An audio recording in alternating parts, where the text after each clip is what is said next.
Assalamu alaikum wa rahmatullah, chers enfants, j'espère que vous allez tous très bien, vous et vos familles. Aujourd'hui, nous avons deux nouveaux enfants parmi nous, Kamel et Laïla. Kamel et Laïla, dans les épisodes précédents, nous avions présenté la vie, l'enfance, la jeunesse, les études qu'avait entrepris le grand savant Abu Hanifa. On avait aussi vu à quel point il était généreux, intelligent, un très grand commerçant. Aujourd'hui, intéressons-nous à ce grand savant en tant que professeur. Son maître Hamad était décédé. Il avait alors 40 ans. Abu Hanifa, à cet âge, a décidé de prendre la relève de son maître, d'enseigner à son tour. Et là, il va se distinguer par son savoir, certes, mais surtout par sa pédagogie, c'est-à-dire sa méthode pour enseigner.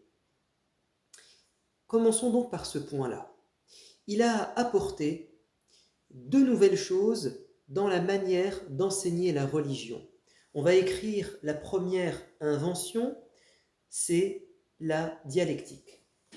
Alors, la dialectique, ça s'écrit D-I-A-L-E-C-T-I-Q-E. La dialectique. Que signifie ce concept ? C'est l'art de la discussion pour convaincre son interlocuteur. Autrement dit, Abu Hanifa n'était pas ce type de professeur qui impose le silence dans son cours. Bien au contraire, il aimait que les élèves discutent. Il aimait qu'il y ait des débats, des échanges d'idées, argument contre argument pour arriver à une vérité. L'imam Abu Hanifa n'était pas ce genre de professeur qui donne des cours magistraux, où il est le seul à parler, où on doit accepter ce qu'il dit. Bien au contraire, il posait une question et il laissait les élèves réfléchir. Chacun apportait son point de vue. Et parfois, il était même capable, l'imam Abu Hanifa, de revenir sur ses avis, ainsi faisait preuve de modestie, d'humilité. L'avantage d'un cours dialectique où il y a des échanges, c'est que chacun peut donner sa manière de voir les choses, c'est enrichissant, ça enseigne l'ouverture d'esprit, on n'est pas bloqué sur une idée, on est prêt à la remettre en cause, en question.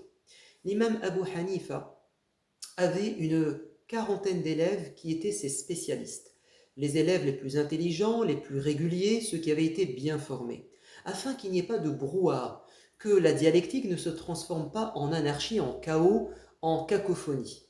Il demandait simplement à ceux qui sont compétents d'engager le débat, c'est-à-dire la quarantaine d'étudiants. Le reste, car ils étaient beaucoup plus nombreux, les gens présents, étaient des auditeurs libres. Ils s'asseyaient, écoutaient et profitaient du savoir sans donner leur opinion, car ils ne sont pas qualifiés. Parmi les 40, vous en aviez deux. Le rôle, c'était de retranscrire ce que disait, retranscrire le débat. Il résumait les échanges. Le deuxième, lui, écrivait la conclusion. Et ce qui est étonnant, c'est que la conclusion, l'avis retenu n'était pas forcément celui de Abu Hanifa. Parfois, c'était un avis majoritaire, celui des étudiants. Mais bien souvent, l'imam Abu Hanifa, par son intelligence, arrivait au final à prouver que c'était lui qui avait raison. Par exemple, l'un de ses grands élèves, Muhammad ibn Hassan al-Shaybani, nous dit « Abu Hanifa posait la question à débattre par la méthode du raisonnement. Tout le monde donnait son opinion en toute liberté. Parfois, on s'opposait à notre maître lui-même. Mais lorsque, pour clore le débat, il disait « Je choisis cette solution par la méthode de l'istihsan », c'est une méthode. Tous se taisaient et reconnaissaient la justesse de son choix. Ce n'était pas un dictateur, mais il était extrêmement habile et pertinent. C'était le maître et le professeur, le meilleur parmi eux. Abu Youssouf, un autre de ses élèves, nous fait part de son humilité. Il dit « Un jour, mon maître m'a dit « Malheur à toi !» N'écris pas tout ce que je dis. Il se peut que je remplace mon opinion aujourd'hui par une autre demain, et celle de demain par une autre le surlendemain. Regardez à quel point il était souple, il était capable d'évoluer, de progresser. Il a dit à une autre occasion, notre avis concernant cette question est le suivant. C'est le meilleur avis le meilleur avis auquel nous sommes parvenus aujourd'hui. Pour l'instant, si quelqu'un apporte une opinion différente et meilleure que la nôtre, alors il est plus proche de la vérité que nous. Et puis un jour, Abu Hanifa a été interrogé. Est-ce que l'avis que tu donnes est la vérité? Sans aucun doute, il a dit je ne sais pas. C'est peut-être l'erreur sans aucun doute. Alors Abu Hanifa était très libre dans sa pédagogie, on l'a bien vu. Il y avait de la liberté, mais ça ne signifie pas qu'il n'avait pas de méthode. En fait, il était très rigoureux dans sa manière de réfléchir. Il nous dit la chose suivante. Quand on me pose une question, quand je dois me pencher sur un avis religieux, ma méthode est la suivante. D'abord, je cherche dans le Coran, la référence par excellence, le livre de Dieu, s'il n'y a pas une réponse. Si je ne trouve pas dans le Coran, je cherche dans les paroles du prophète la sunna. Car encore une fois, le prophète est la référence.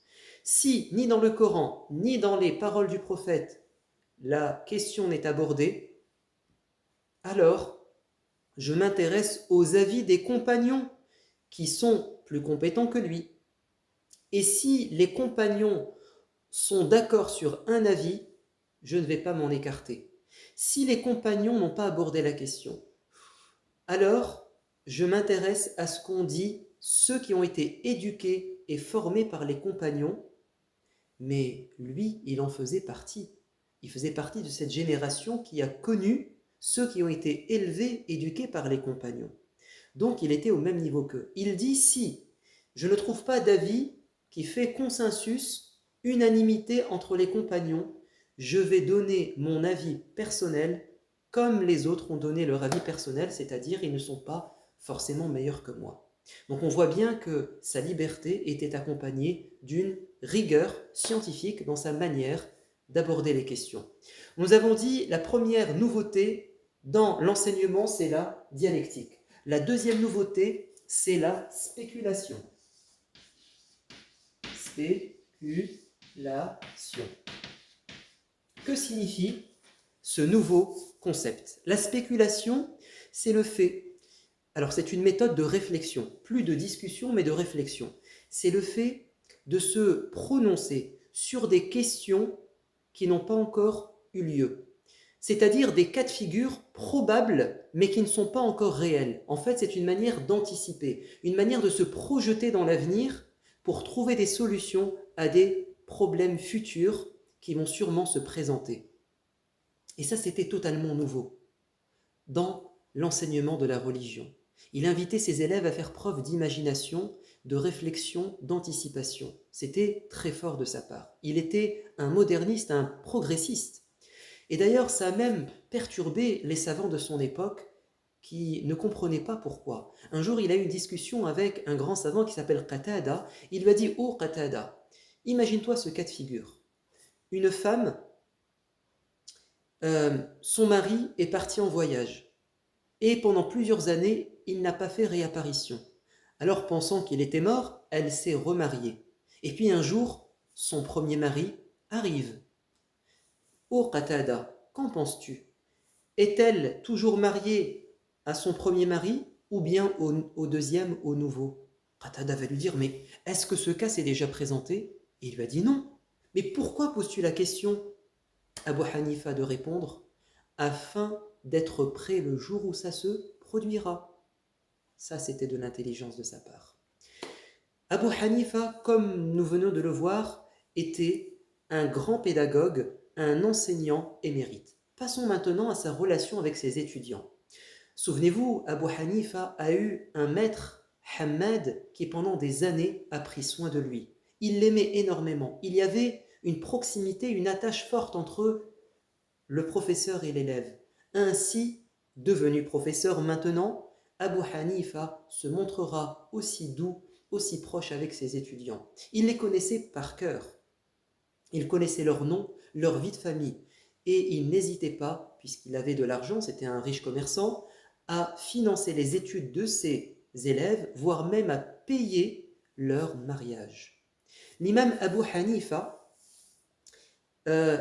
savait tellement bien le caractère et puis en même temps le degré d'investissement, la motivation, les compétences de chacun de ses étudiants qu'un jour il leur a dit: parmi tous mes étudiants, je pense que 28 parmi vous ont les capacités de devenir des juges plus tard.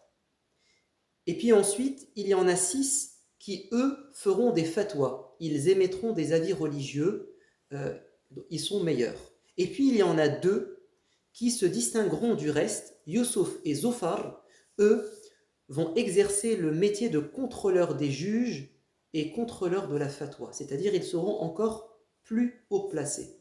Et c'est effectivement ce qui va se passer. Ainsi était-il si connaisseur de ses étudiants. Et puis, il donnait beaucoup de conseils à ses étudiants. Écoutons ce que nous livre l'un de ses étudiants. Il dit: mon maître m'a dit un jour, quand plus tard tu prendras des responsabilités, alors à chaque fois que tu vas être dans une assemblée ou dans la mosquée et que va s'ouvrir une discussion sur un sujet et qu'ils viennent à proposer des solutions en contradiction avec ce que toi tu estimais vrai, ne montre point d'opposition jusqu'à ce qu'ils demandent ton avis. Laisse-les parler. En fait, c'est ce qu'il faisait lui-même. Et puis, seulement, quand ils auront donné leur avis, informe-les qu'il existe un autre avis, et ça sera le tien. Et là, tu le détailleras et tu donneras les arguments. Et puis, que va-t-il se passer lorsqu'ils viendront à toi? Sois assuré qu'ils vont te respecter et tu seras grandi à leurs yeux. Organise parfois des repas pour tes étudiants. Aide-les dans la résolution de leurs problèmes personnels. Ne leur fais pas part de leurs erreurs. Élève-toi avec eux, pardonne-leur et ne montre à aucun d'eux une quelconque impatience ou un énervement. Et sois avec eux comme si tu étais l'un d'entre eux. Abu Youssouf nous dit: voici le programme de la semaine de Abu Hanifa. Il avait réservé le samedi pour lui-même et sa famille.